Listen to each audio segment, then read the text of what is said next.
दोस्तों नमस्कार। भारतीय इंटरनेट की दुनिया में बहुत बड़ा धमाल मचने वाला है, क्योंकि दुनिया का सबसे बड़ा बिजनेसमैन, दुनिया का सबसे बड़ा व्यापारी हिंदुस्तान आने वाला है। मैं बात कर रहा हूँ इलॉन मस्क की। वही इलॉन मस्क जो कि स्पेस एक्स, टेस्ला और ट्विटर जैसी बड़ी कंपनियों के मालिक हैं और वर्तमान में जो यूएस गवर्नमेंट है उसके अंदर एक बहुत ही प्रभावशाली भूमिका निभा रहे हैं। इलॉन मस्क हिंदुस्तान के अंदर एयरटेल और रिलायंस जियो के साथ करार कर चुके हैं। सबसे पहले इनका एयरटेल के साथ डील हुआ और उसके अगले ही दिन फिर रिलायंस के साथ भी इनका एग्रीमेंट हो गया, इनका डील हो गया। और उसके बाद ये चीज़ अब तय हो गया है कि हिंदुस्तान में हमारे और आपके मोबाइल के अंदर जो इंटरनेट चल रहा है अब वो स्टार लिंक के इंटरनेट चलेंगे। स्टार लिंक जो है वो बेसिकली एक सैटेलाइट बेस्ड इंटरनेट सेवा है और इसी के माध्यम से अब हिंदुस्तान में इंटरनेट की सेवाएं दी जाएंगी। और ये जो स्टार लिंक है बेसिकली इलॉन मस्क की जो कंपनी है स्पेस एक्स, उसी के माध्यम से ये काम करती है। अभी जो रिपोर्ट निकल करके आई उसमें बताया जाता है कि वर्तमान में पूरी दुनिया भर के 100 से अधिक ऐसे देश हैं जहां पर स्टार लिंक अपनी इंटरनेट की सुविधाएं या सेवाएं दे रहा है। हालांकि इसके ग्राहकों की संख्या की अगर बात की जाए तो ये बेहद कम है। तकरीबन 40-42 लाख ही बताया जा रहा है कि पूरी दुनिया भर में इतने ही ऐसे कस्टमर्स हैं जो कि स्टार लिंक के सेवा, इंटरनेट सेवा का उपभोग कर रहे हैं। अब जब हिंदुस्तान के अंदर स्टार लिंक आ रहा है, इलॉन मस्क आ रहा है, तो इसके दो पक्ष हैं।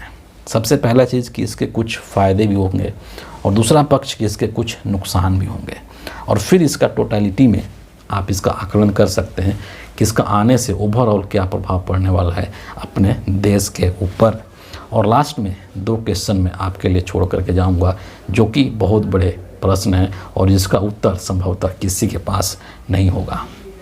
फिलहाल सबसे पहले हम बात करते हैं कि जब स्टार लिंक हिंदुस्तान में आएगा, अपनी सेवाएं देना शुरू कर देगा, तो इसके क्या फ़ायदे होंगे। 2 बहुत मेजर फ़ायदे मुझे नज़र आ रहे हैं जो इस तमाम चीज़ों को पढ़ करके और मैंने निकाले हैं। सबसे जो पहला चीज़ है कि हिंदुस्तान में इंटरनेट की स्पीड बढ़ जाएगी।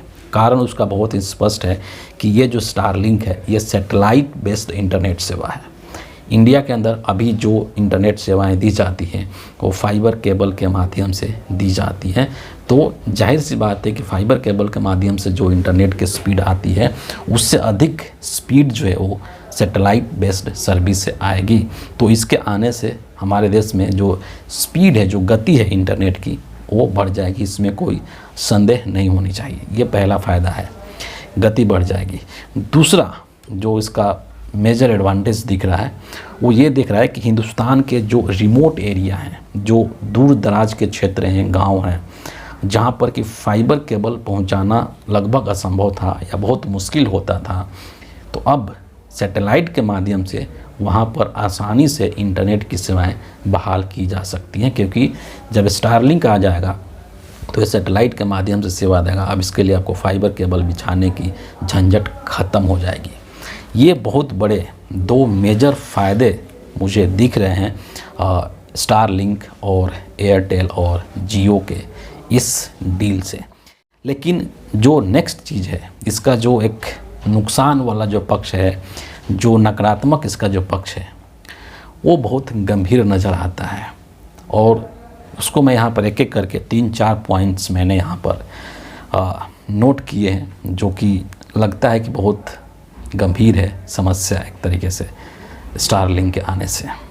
सबसे पहला जो इसका नकारात्मक पक्ष है या फिर इसका जो नुकसान है वो पैसे को लेकर के। मुझे ऐसा लगता है कि स्टार लिंक की जो सेवाएं हैं वो काफ़ी महंगी हो सकती हैं। हालांकि कई तरीके की रिपोर्ट्स में ये दावा किया जा रहा है कि हिंदुस्तान में जब एयरटेल या जियो से इसका करार हो गया है तो सस्ती होंगी, लेकिन पर्सनली मुझे ऐसा नहीं लगता है। क्योंकि इलॉन मस्क कोई चैरिटी नहीं कर रहे हैं, बल्कि वो अपना व्यापार, अपना बिजनेस बढ़ाने के लिए हिंदुस्तान में आ रहे हैं।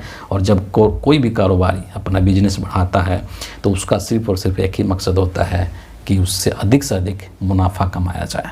तो मुझे ऐसा लगता है कि जो सबसे पहला इसका नुकसान है वो है कि अधिक कीमतें देनी पड़ेंगी भारत के इंटरनेट उपभोक्ताओं को। लेकिन इसके आगे जो मैं आपसे इसके नुकसान के बारे में बताने वाला हूँ वो और भी। दूसरा जो इसका नकारात्मक पक्ष है कि इससे हमारे देश के राष्ट्रीय सुरक्षा को और डेटा प्राइवेसी को नुकसान हो सकता है, जो कि बहुत ही गंभीर है। आप ये सोचिए कि जब आप एक स्टारलिंक के इंटरनेट को इस्तेमाल कर रहे हैं तो आपका जो डेटा है वो डेटा एक ऐसे कंपनी के सर्वर में जा कर के फीड हो जाएगा जो कि विदेशी कंपनी है, जो कि अमेरिका की कंपनी है, जिसका मालिक एक विदेशी व्यक्ति है, और वो आपके डेटा का इस्तेमाल किसी भी तरीके से कर सकता है।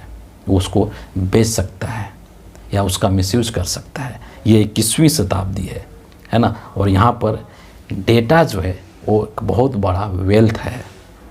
तो हिंदुस्तान में अपना इंटरनेट दे करके और वो आपका डेटा अपने पास कलेक्ट कर सकता है, और इससे हिंदुस्तान की जो राष्ट्रीय सुरक्षा की जो बात है, नेशनल सिक्योरिटी की जो बात है, उसको बहुत बड़ा खतरा हो सकता है। एक प्राइवेसी के भी जो होती है उसका भी उल्लंघन यहाँ पर हो सकता है।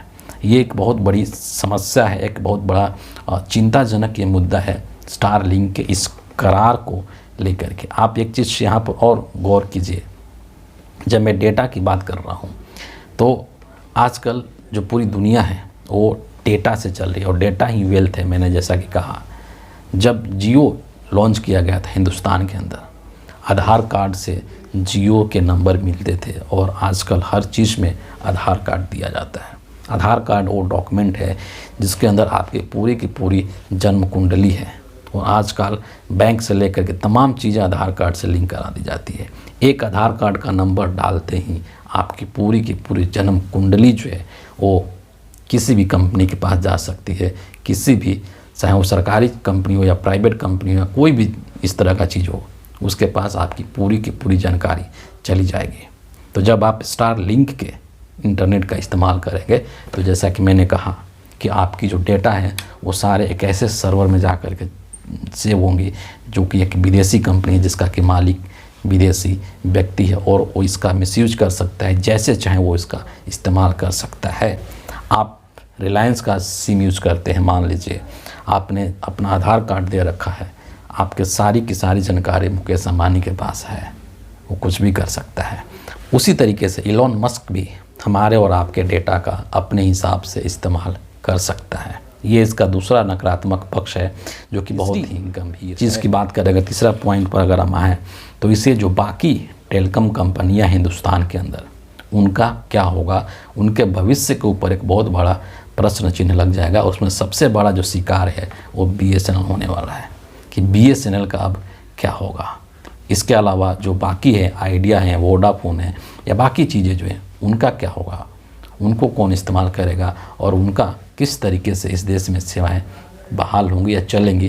तो उनके भविष्य के ऊपर, उनके फ्यूचर के ऊपर एक बहुत बड़ा चीज़ एक है ट्राई को लेकर के, कि हिंदुस्तान के अंदर जो भी इस तरीके से जो टेलीकॉम कंपनियां हैं या जो ब्रॉडबैंड इंडस्ट्री है वो ट्राई के नियमों के तहत रेगुलेट होती है और उसी के तहत चलती है।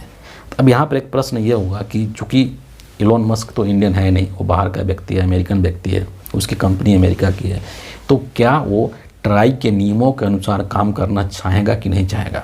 ट्राई जो नियम बनाएगा या जो रेगुलेटरी बनाएगा उसके अकॉर्डिंग वो काम करेगा कि नहीं करेगा?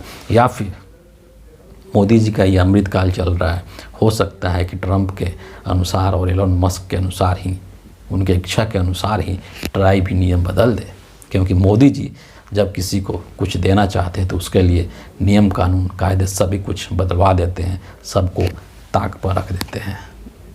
तो ये जो था इसके फ़ायदे और नुकसान की बातें थी, और इसको समझने के बाद आप ये चीज़ निष्कर्ष निकाल पाएंगे कि स्टारलिंक के हिंदुस्तान में आ जाने से जितने फ़ायदे हैं उससे कहीं अधिक नुकसान है, और नुकसान की जो कैटेगरी है वो बहुत ही गंभीर लेवल की है, क्योंकि इससे कहीं ना कहीं देश की जो राष्ट्रीय सुरक्षा है, जो नेशनल सिक्योरिटी है, उस पर एक रिस्क दिखाई दे रहा है स्टारलिंक के आ जाने से।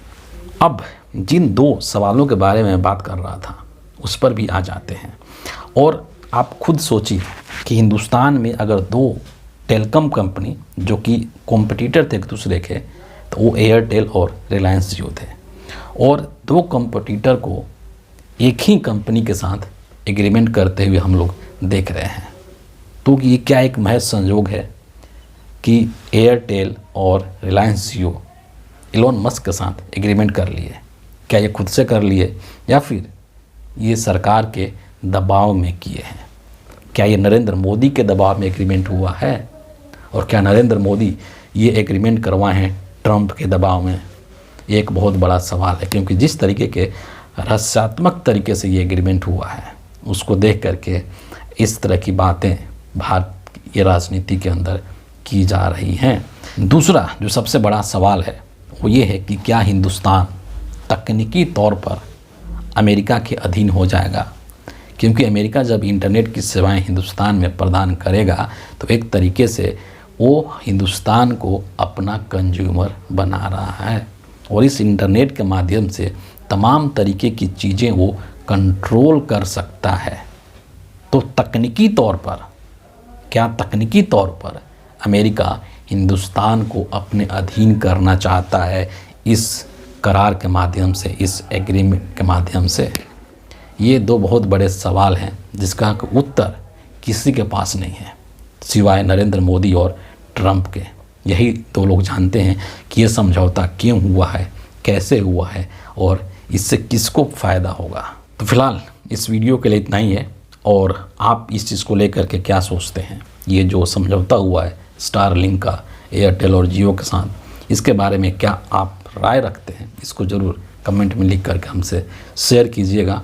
और अगर वीडियो आपको अच्छा लगता हो तो इसको ज़रूर लाइक कीजिएगा, शेयर कीजिएगा और हमारे चैनल को भी सब्सक्राइब करके बेल आइकन को ज़रूर प्रेस कर दीजिएगा।